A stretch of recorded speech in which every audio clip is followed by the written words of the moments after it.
Illustration number 8 on page number 149. Okay, what is the sum? कि limit x tends to 1 upon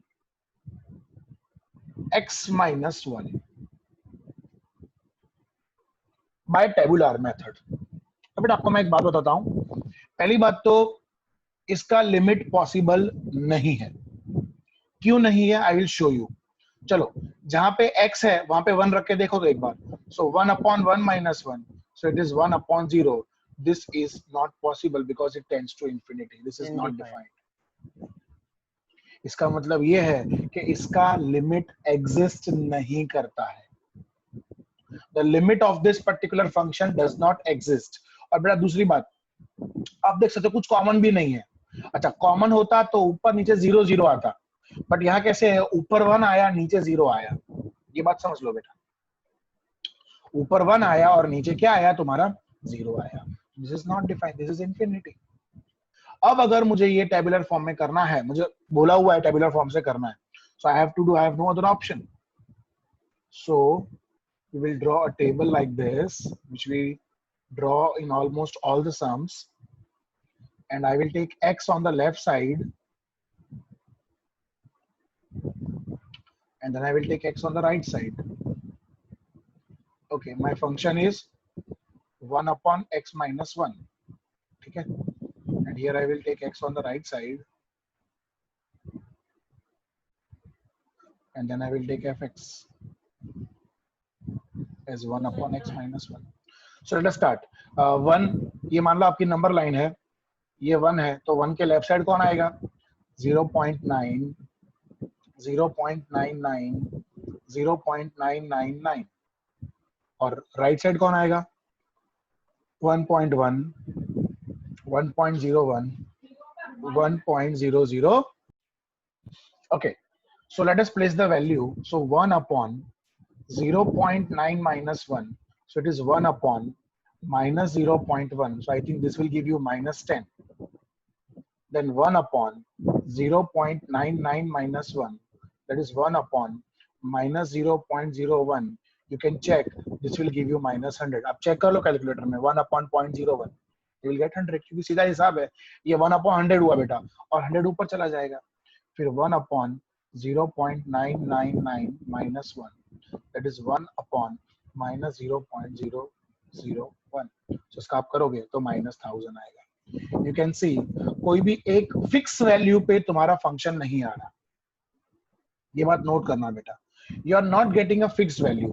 अब हम इस बाजू आते हैं राइट साइड, वहां पे भी ऐसा ही होगा. देखो 1 upon 1.1 minus 1, so it is 1 upon 0.1, it will be 10. फिर 1 upon 1.01 minus 1, that is 1 upon 0.01, that is 100. Then 1 upon 1.001 minus 1, that is 1 upon 0.0001, that is 1000. So again you can see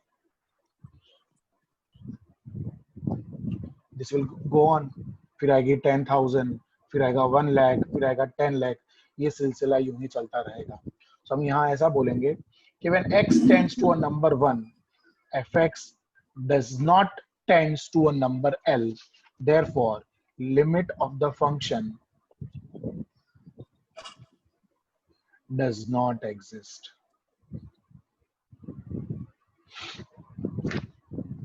समझ में आया बेटा? हमने अभी तक जितने भी सम किए टेबुलर से, उसमें ये वैल्यूज सेम आती थी. Same in the sense approximate एक वैल्यू आती थी पर्टिकुलर. लेकिन यहाँ तो ये बाजू लेफ्ट साइड तो माइनस 10 100,000 है, ये बाजू तो बड़ी सीधा प्लस 10 100,000 है. वैल्यूज में भी कितनी विसंगतता है आप देख सकते हो.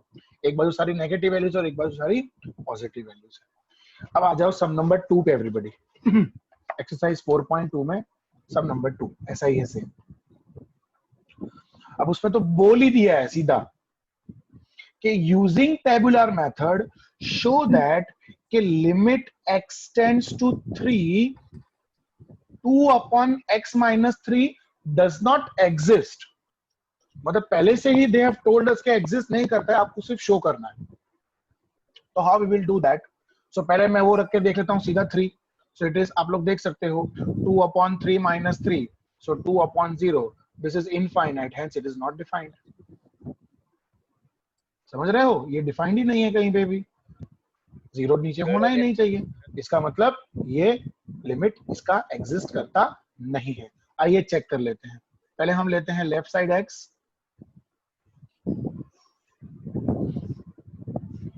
so x on the left side,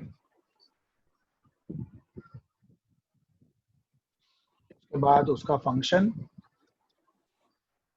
that is 2 upon x minus 3, उसके बाद x on the right side,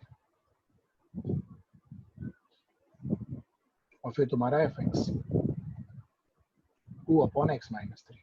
बोलो x tends to 3, तो 2.9, 2.99 and 2.999, ये बाजू 3.1, 3.01, 3.001 and so on.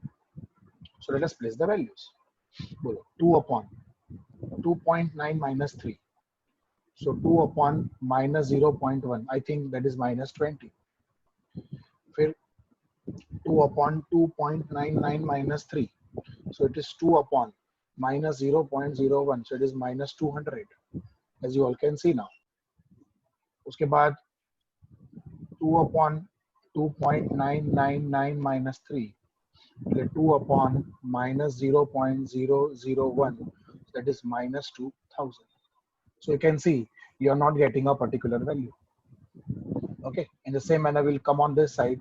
So 2 upon 3.1 minus 3, so 2 upon 0.1, that is 20. 2 upon 3.01 minus 3, so 2 upon 0.01, that is 200. Then 2 upon 3.001 minus 3, so it is 2 upon 0.001, that is 2000. So again, you all can see you are not getting a particular value. So we can clearly say that कि जब x tends to a number 3, fx does not tends to a number L. So the limit of fx does not exist. बराबर, तो ऐसा भी होता है।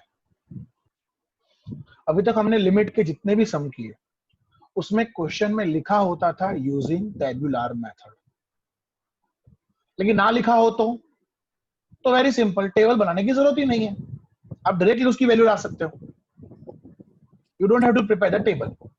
अच्छा, before proceeding on that particular point, मुझे आपको कुछ बताना है, वो है वर्किंग रूल्स ऑफ लिमिट के बारे में। This can be asked as a theory of 2 marks. So everybody please understand this very, very, very carefully. Working rules of limits.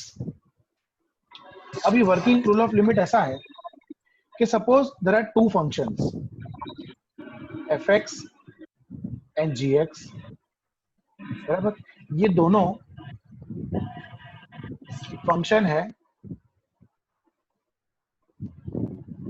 Let us से रियल फंक्शन, और दोनों की लिमिट की value है limit x tends to a, fx tends to l and limit x tends to a, gx tends to m। So मान लो ऐसे दो लिमिट की वैल्यूज है, कि लिमिट एक तो x टेंड्स टू a है, fx टेंड्स टू l है, और दूसरा limit x tends to a है, gx टेंड्स टू m है। Now the first working rule of limit, सबसे पहला जो रूल है, सो fx और gx जो है वो तुम्हारे रियल फंक्शन है, और उनकी दो लिमिट्स हैं, एक है limit x tends to a, fx tends to l, वो तो है अपना जग जाहिर है ही, दूसरा limit x tends to a जो है, एक उसमें gx टेंड्स टू m है। अब उसमें है ना अलग अलग रूल्स है। सबसे पहला रूल है एडिशन सब्ट्रैक्शन का।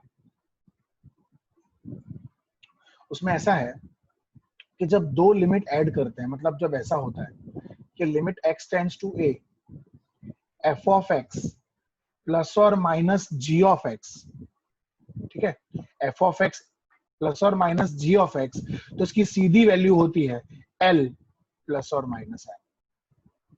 मतलब जब दो लिमिट के फंक्शंस प्लस होते हैं तो उन दोनों लिमिट की जो वैल्यूज हैं वो भी प्लस माइनस हो जाती है। सो दूसरा है मल्टीप्लीकेशन। अब आप समझ गए होंगे मैं क्या कहना चाह रहा हूं, यानी कि वर्किंग रूल्स ऑफ लिमिट क्या कहना चाह रहे हैं, और ये 2 मार्क में पूछे तो हम आसानी से इसका जवाब दे सकते हैं। ठीक है, सो अब मल्टीप्लीकेशन रूल ऐसा कहता है कि अगर limit x tends to a, f of x into g of x हो तो उसकी वैल्यू l इंटू m होगी। मीन्स जब दो फंक्शंस मल्टीप्लाई होते हैं तो उनकी वैल्यूज भी मल्टीप्लाई होती है। तीसरा, आप समझ गए होंगे मैं क्या कहना चाह रहा हूं, division rule. So division rule में कैसा होता है, डिवीजन रूल में होता है कि limit x tends to a, अगर f of x upon g of x हो तो इसमें ये जो वैल्यू है वो भी क्या हो जाती है, हमारी डिवाइड हो जाती है। और जो चौथा है कांस्टेंट के बारे में, कि मान लो कि आपका फंक्शन ऐसा है कि limit x tends to a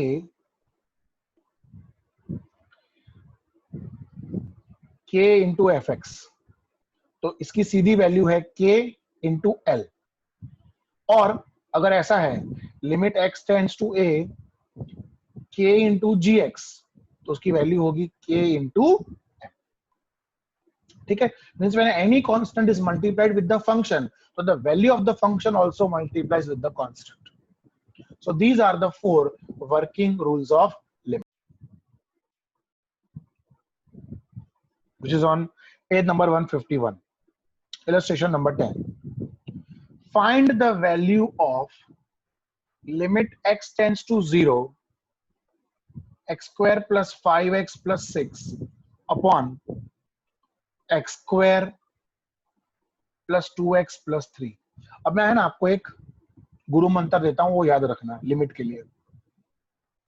देखो x टेंड्स टू 0 है, मतलब हो ना हो ऊपर नीचे अगर कॉमन है तो x कॉमन निकलना चाहिए। तो बोलो क्या ऊपर और नीचे x कॉमन नजर आ रहा है आपको? नहीं, ऊपर और नीचे x कॉमन नजर नहीं आ रहा है, तो चुपचाप जहां x है वहां पे 0 रख दो।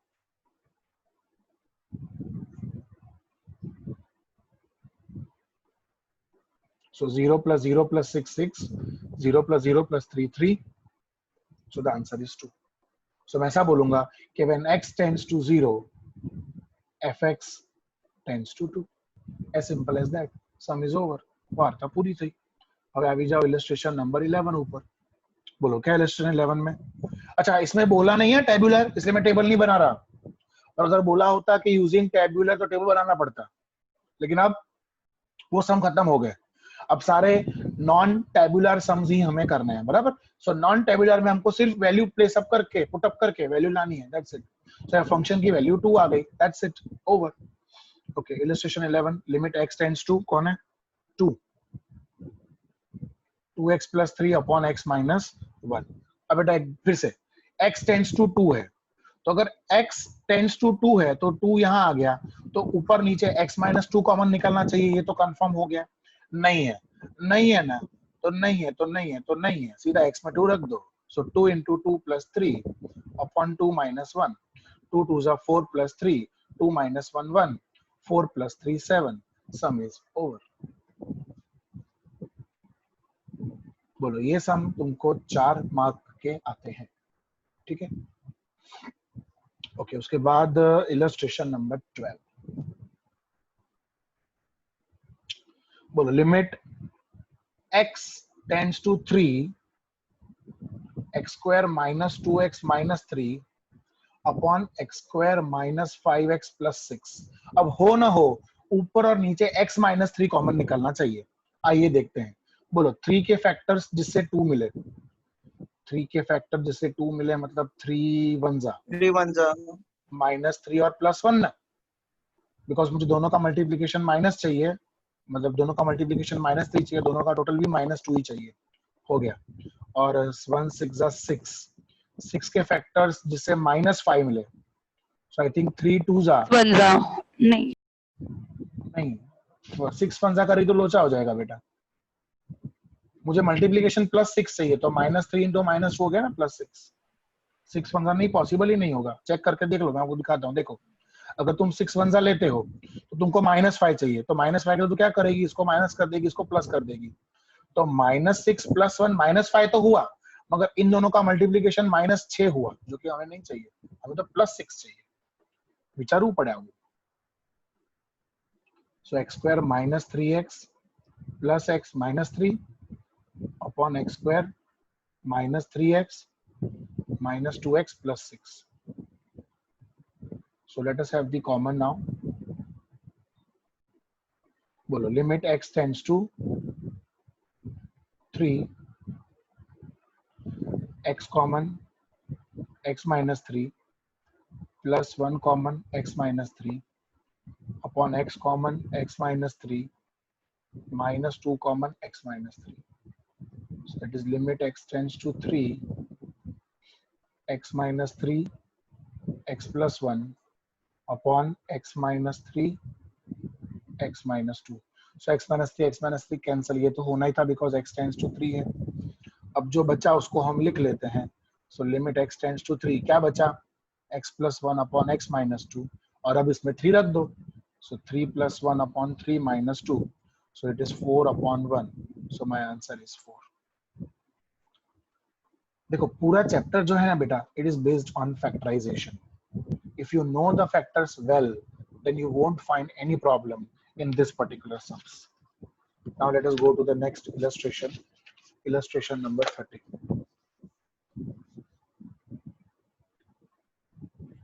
Okay, what it states, find the value of limit x tends to 1, 2x² plus x minus 3 upon x² minus 1. तो हो ना हो ऊपर नीचे x minus 1 कॉमन निकलना चाहिए, और मेरे को दिख रहा है, देखो x² minus 1 के फैक्टर्स निकालो तो क्या होता है, x minus 1 x plus 1 होता है, और ये 3 2 -6 ना, क्योंकि -3 है। अब -6 के ऐसे फैक्टर्स निकालो जिससे दोनों का टोटल 1 आवे। तो आई थिंक 3 2 और +1 चाहिए, तो ये +3 हो जाएगा और ये -2 हो जाएगा।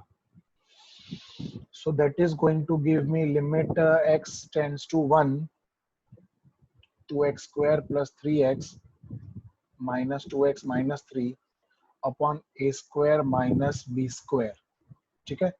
So that is limit x tends to 1, ये दो में से कॉमन दो, x common 2x plus 3 minus 1 common 2x plus 3, और x² minus 1² मतलब a² minus b², so a minus b, a plus b. So limit x tends to 1, 2x plus 3 into x minus 1 upon x minus 1 into x plus 1. So x minus 1 gets cancelled. So the value जो बची वो पहले लिख लेने की, limit x tends to 1, 2x plus 3 upon x plus 1 बचा, so putting x की जगह पे 1, so 2 into 1 plus 3 upon 1 plus 1, so 2 1s are 2 plus 3 divided by 2, so the answer is 5/2. Okay, now we go to illustration number 14. क्या लिखा है illustration 14 में, find the value of limit x tends to -3, 2x² plus 7x plus 3 divided by 3x² plus 8x minus 3, ठीक है।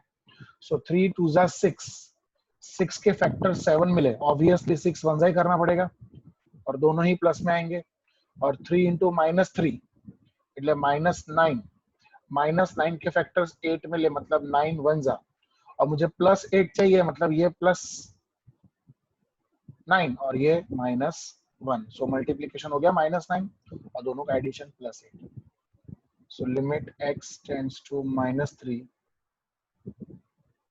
2x² plus 6x plus x plus 3 divided by 3x² plus 9x minus x minus 3. So limit x tends to -3. Let us have the common, 2x common, x plus 3 plus 1 common, x plus 3, 3x common, x plus 3, minus 1 common, x plus 3. So limit x tends to minus 3, x plus 3, 2x plus 1 upon x plus 3 into 3x minus 1. So x plus 3 cancel, ये तो मुझे पहले ही से ही पता था कि x plus 3 common निकलेगा because x tends to minus 3 है. अब जो बचा है उसको लिख लेते हैं अपने.